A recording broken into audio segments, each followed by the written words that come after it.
Shalom. Hoy comenzamos la segunda de las 6 partes de la Mishnah, también llamadas órdenes. Este segundo orden es el denominado Moed, que significa tiempo, o mejor dicho, cita. Se trata de las citas que tenemos con el Creador, o sea, momentos especiales en los que podemos encontrarnos con Él, en los que la conexión con Él es más fácil, más directa, más eficaz. En este orden hay 12 tratados, con un total de 88 capítulos y 681 alajá. El primero de los tratados, el que vamos a comenzar a estudiar hoy, es el de Shabbat, con 24 capítulos y 139 alajás. Gran parte de esta obra trata de los trabajos prohibidos en el día de descanso. La Torah dice, al comienzo del segundo capítulo de Breshit, del Génesis, que al finalizar su obra de la creación en 6 días, el Señor cesó y consagró el séptimo día. Luego, ya en el libro de Shmot, el Éxodo, en los 10 mandamientos, leemos que en el día séptimo, que es el día de cese del Señor, nos está prohibido hacer cualquier obra. Debemos explicar en primer lugar varias nociones. Ante todo, la palabra Shabbat, sábado, que aparece en el libro de Breshit, como hemos dicho, no significa descanso, sino cese, o sea, cesar de algo que se está haciendo, sin que esto implique que haya algún tipo de cansancio del que se deba reposar. La segunda noción que aparece en el libro de Shmot es que el Creador reposó en el día séptimo. En realidad debe entenderse en el sentido de posar las cosas, cada una en su lugar, encontrar el lugar adecuado para cada una de las cosas. Cuando la Torah nos dice que está prohibido hacer obras en Shabbat, usa siempre una expresión en hebreo, melajá, que en hebreo significa trabajo creativo y no tiene nada que ver con la palabra avodah, que es el trabajo servil. Nuestros sabios nos enseñan que hay 39 tipos de melajá, trabajos creativos prohibidos en Shabbat. Todos ellos fueron necesarios para la construcción del tabernáculo, y en el capítulo 35 del libro de Shemot, del Éxodo, nos insinúa que todos ellos estaban prohibidos en Shabbat. La lista de los 39 trabajos prohibidos está en el capítulo 7 de este tratado. Curiosamente, comienza el tratado con el último trabajo de la lista, que tiene una definición extraña en la misma Mishnah, un trabajo defectuoso, refiriéndose a que la definición de esta función difícilmente podría llamarse trabajo, y menos aún trabajo creativo. Se trata de una prohibición doble. Está prohibido trasladar objetos por la calle y está prohibido sacar objetos de la casa a la calle o de la calle, entrarlos de la calle a la casa. Y cuando nosotros hablamos de calle y de casa, debemos definir exactamente cuáles son, a qué nos referimos exactamente, y todos estos detalles en realidad los veremos en el próximo tratado, en el tratado de Eruvin, que trata casi exclusivamente de este tema. Pero de momento nosotros tenemos la prohibición de transportar o de sacar y meter objetos de la casa a la calle o transportarlos por la calle. Por lo tanto, este tratado, como hemos dicho, comienza con las salidas del Shabbat, refiriéndose a la prohibición de sacar un objeto de la casa a la calle o viceversa. Dice la primera alajá que hay 4 salidas o modos de sacar el objeto, y aquí no voy a explicar todos los aspectos. Teniendo en cuenta que hay una persona en la casa y otra, un pobre, por ejemplo, que está en la calle y queremos sacarle un objeto, una comida, pueden darse 4 posibilidades en las que se transgreda dependiendo de quién hace la parte principal del proceso. Si es el dueño de la casa quien alarga el objeto fuera de la casa hacia el pobre, entonces será el único que cargue con la culpa, ya que el pobre no ha hecho nada. Pero si el pobre es el que mete la mano dentro de la casa y toma el objeto de la mano del dueño, entonces él será el único que transgrede. Otras dos posibilidades es cuando el dueño extiende la mano a la calle con el objeto, pero es el pobre quien toma el objeto de su mano, o viceversa, que el pobre introduce su mano en la casa y el dueño es quien le coloca el objeto dentro de la mano. Cada una de estas posibilidades, por extraña que parezca a simple vista, tiene gran significado halágico que el Talmud examina determinadamente con sus múltiples consecuencias que nosotros nos las encontramos cada semana al querer cumplir correctamente con las leyes del Shabbat. El resto del primer capítulo habla de toda una serie de actividades que pueden causar la transgresión del Shabbat. Por ejemplo, por lo tanto,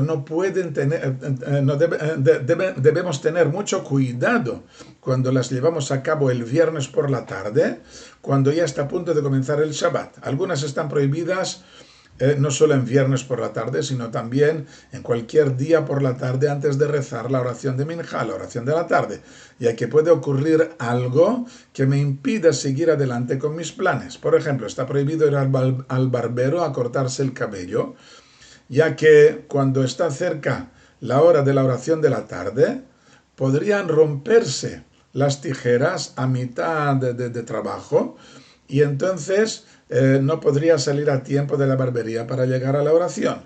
O cuando una persona entra a su negocio, si descubre algún problema, podría quedarse para arreglarlo sin darse cuenta de que pasa el tiempo de la oración irremediablemente. Todo esto, por supuesto, cuando llegamos a la halajá, tiene sus fronteras, sus condiciones exactas, pero aquí solamente vemos el principio en sí. Siguiendo este mismo principio, hay actividades que deben evitarse cuando falta poco tiempo para empezar el Shabbat, con la puesta del sol el viernes por la tarde, por miedo a que no las acabemos a tiempo y nos lleve a transgredir el santo día del descanso. La Mishnah menciona una dura polémica que hubo entre las academias de Shammai y de Hillel en los llamados 18 decretos, siendo que algunos de ellos están relacionados con las preparaciones antes del Shabbat. En estos decretos fueron adoptadas las condiciones de la academia de Shammai, contrariamente a la norma que predomina con la opinión de la academia de Hillel. Aparte de ellos, hay otras polémicas entre estas dos importantes academias relacionadas también con las preparaciones antes del Shabbat, como por ejemplo si pueden asarse los alimentos al fuego cuando no estarán listos con el comienzo del día sagrado, y el final del proceso ya entra dentro del libro de Shabbat, o cuando un comprador, por ejemplo, viene a comprar en mi casa y sale del patio cuando ya comienza el Shabbat, aunque el negocio en sí haya terminado antes de la puesta del sol. En el segundo capítulo hay una lista de los aceites y de las mechas que están permitidas o que son apropiadas para encender las velas de Shabbat. Es uno de los 7 mandamientos rabínicos antiquísimos que se ha convertido en uno de los símbolos más conocidos del Shabbat y que recae precisamente sobre la mujer, como responsable del buen funcionamiento de la casa. Las velas del Shabbat son la expresión de la paz, el bienestar y la concordia en el hogar, lo que se llama en hebreo Shlom Bait. Y el buen sentido de la mujer es el que permite que los asuntos de la familia funcionen sin tropezones. El tercer capítulo habla de los preparativos que deben hacerse en la cocina para asegurar que la comida quede caliente hasta el momento de su consumo, sin que esto represente una transgresión del día santo. En la Torá podemos ver que el trabajo creativo está prohibido no tan solo a las personas, sino también a los animales que pertenecen a los hijos de Israel. Pero la Torá no prohíbe que los utensilios sigan trabajando en Shabbat. Por lo tanto, pueden dejarse los alimentos al fuego cuando ya comienza el día sagrado, mientras nos aseguremos que el hombre no va a intervenir en la cocción. Por ello, debían retirarse las ascuas o debían cubrirse con ceniza para recordarnos que no puede avivarse el fuego. Actualmente se usa una placa eléctrica que mantiene los alimentos calientes siguiendo unas condiciones especiales que deben ser estudiadas atentamente. El siguiente capítulo es muy corto. Trata de los métodos que tenían para conservar el alimento caliente, cubriendo las ollas con mantas, con pieles, con arena, cosas que conservaban el calor. Debemos considerar que una secta judía, los caraítas, prohibían no solamente el fuego encendido, sino que comían sus alimentos completamente fríos. Para alejar a la gente de esta falsa opinión, decretaron los sabios que debe consumirse algún alimento caliente en Shabbat, calentado o conservado su calor de un modo permitido, como vemos en estos dos capítulos. Estos dos capítulos, el tercero y el cuarto, son básicos para el buen cumplimiento del Shabbat y deben ser estudiados concienzudamente con sus múltiples detalles, tanto en su teoría como en la puesta en práctica de los principios, que por supuesto pueden cambiar a lo largo de los siglos las condiciones con los cambios drásticos de la cocina moderna, y por lo tanto debemos estudiar detenidamente cuáles son las condiciones, cómo preparar el horno, la nevera, el hornillo o la placa eléctrica para el día santo.